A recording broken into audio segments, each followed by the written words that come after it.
yet. There's no doubt about it. I mean, Liverpool are far from dead. Any side would be. But on the other hand, Everton have picked up more confidence, as I've said, than they've had in recent weeks, which is a good sign for them. They look like scoring more goals, and I think possibly Liverpool will score before the end as well. I don't see it staying at 1-0. That's my verdict at half-time anyway, and we shall see what happens there. Well, everything's gone right for Gary Lineker this season. And Peter Reid, another England World Cup prospect, being led off there with Howard Kendall, produced this pass, which I think, Jimmy, will go down as one of the finest balls played of its kind in a Wembley Cup final in recent years. It was perfect. In fact, it made it difficult to finish there, you see, and there wasn't a lot of power in that shot, which gave Grobbelaar the chance to get to it, but he did just push it off in a perfect position for the forward to pick up, and Lineker, he doesn't need a second invitation to do that, does he? So, at half-time in the All-Merseyside FA Cup final, well, whether they're magic or not, they're certainly very happy. The half-time score is Everton 1, Liverpool 0.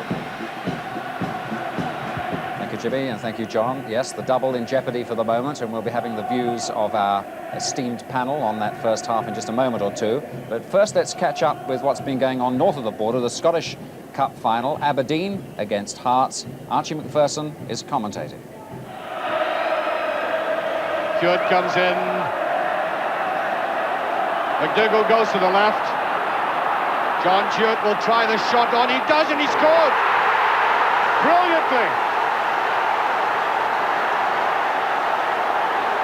John Hewitt, the super sub, the man who scored in Gothenburg, puts Aberdeen in the lead in, just about 5 minutes. 1-0. So, perhaps double disappointment for Hearts, who of course just missed out on the league title north of the border last week to Celtic. Aberdeen leading there 1-0. Everton leading 1-0 here. Terry Venables, what were your thoughts on that first half? I thought Liverpool settled down very quickly, but Everton picked up after that, and I felt that they got stronger and stronger as the game went on. I wasn't surprised they scored. I thought they were unlucky not to have a penalty. I think we should see the goal again, don't you? What, the penalty incident? I thought it was a penalty. He had a clear header, and he clearly pushed him away from the ball. And he was right to say it was a great ball for Peter Reid through there, but even at the end, Lineker didn't really look comfortable on the finish on his left foot, but he clinked it quite well. And we're going to have another look at it, and we can see it from a few different angles in actual fact. But he spots it well, and he's on his way now. He's on his way, and he sees it. And Hansen's no slouch, and he's got away from him well. It's his pace that's going to hurt anybody. Here, he's not really sure. He gets a reasonable hit on it, and he's unlucky on the second. So he picks himself up, and he doesn't get enough hands in front of the ball. It's the one thing that probably Liverpool feared before the game. You know, was probably the thing they've talked about more than anything all week would have been the through ball at that and Lineker getting onto it. And it's the one thing that's probably haunted them all week. Well, let's be fair. If you played away Liverpool playing, it's the same in the European Cup final last year with Patini putting that ball over the top for Boniek. Yeah. If you keep pushing up, you do make it more difficult for the opposition. But that possibility is always on once or twice a game. Oh, I mean, a boy with that pace. That pace is the same as Boniek. It's the same situation. Tremendous. Exactly the same Great situation. ball, though, wasn't it? I mean, super ball. I think it started though. I think with an error by Kenny made an error. That's right.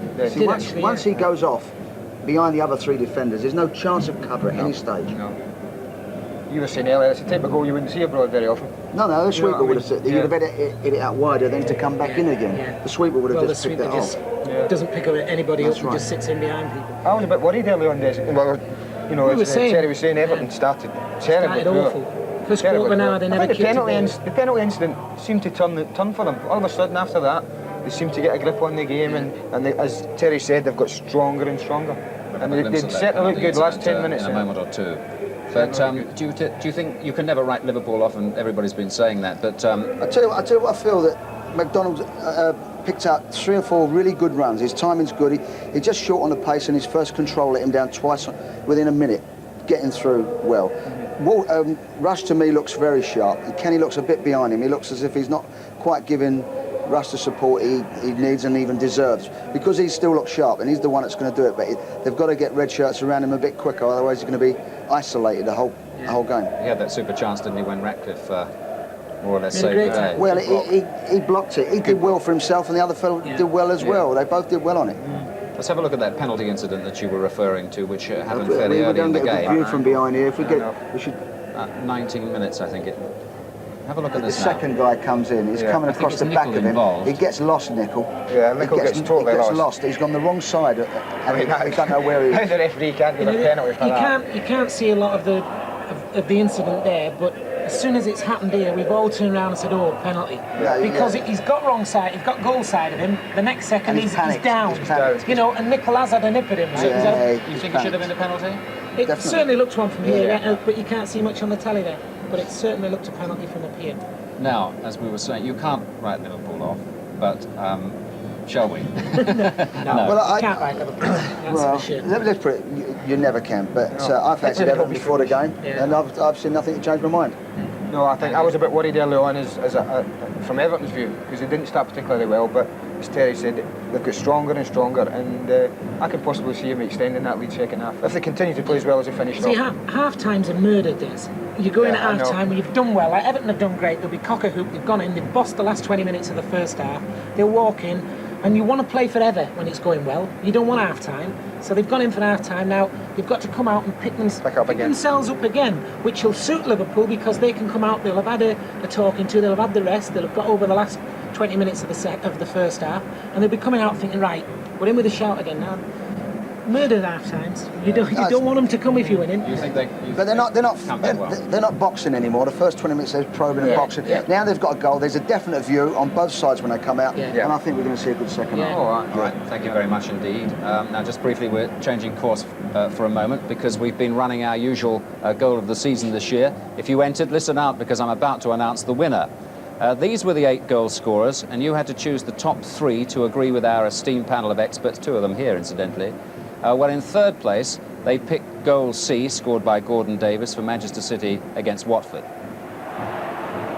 Well, it's certainly a crisp, competitive cup tie. It needs a goal, actually, as far as the neutral is concerned, but Phillips is trying to release Lillis, and City have a chance.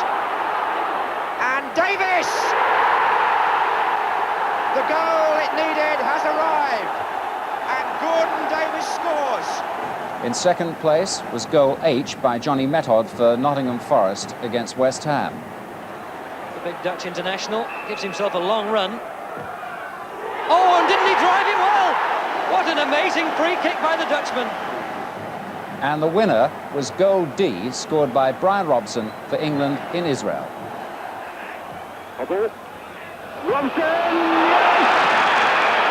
Certainly a mark for a crucial goal for his country to celebrate his 50th cap. So, DHC was the correct answer, and we've picked out the winning postcard of Mr. M. Davis of 20 Casewell Road, Morecambe in Lancashire. The best of luck to him. Congratulations. We're delighted for him. He might even be here. He might not be watching at all. But he won it, and he gets the prize. Now, we'll be rejoining Jimmy Hill, who incidentally tipped Everton for the cup right at the start of the season. I tipped Liverpool, and John Motson in just a moment. But first, let's enjoy the Band of the Guards.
know some viewers appreciate listening to the band at half-time, and it was the combined bands there entertaining us.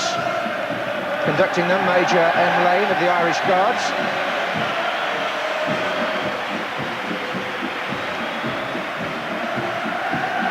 But here come the other players, and I was talking earlier on about the way Merseyside matches throw up a conflict of loyalties. Peter Reid used to be a Liverpool supporter and was here, in fact, watching them play in the FA Cup finals of 1971 and 1974, when Emlyn Hughes was in the Liverpool side. He's not a supporter of any shape or size of razor blade you can see on Cup final day. I think that looks like a superstition there. It's something of a beard, not quite up to the grey one that I did without a few years ago, but looks tough, doesn't he? Like a commando going into action like that. Fearsome sight to oppose you. Never stops running, never stops competing. What a man to have in your side. In fact, the Everton midfield with Sheedy and Brayshaw and Reid mainly have really dominated the game in the last 20 minutes or so, and McDonald and Mulvey are finding it hard to find the space in midfield that their opponents are finding. Well, Liverpool actually had more goal attempts than Everton in the first half. They had 6 to Everton's 3. They also had 3 corners to Everton's 2, but Everton scored the goal that counted, and Wembley therefore maintains its record of always producing a goal in the FA Cup final. There hasn't been a 0-0 draw here. In fact, you have to go back to 1912 to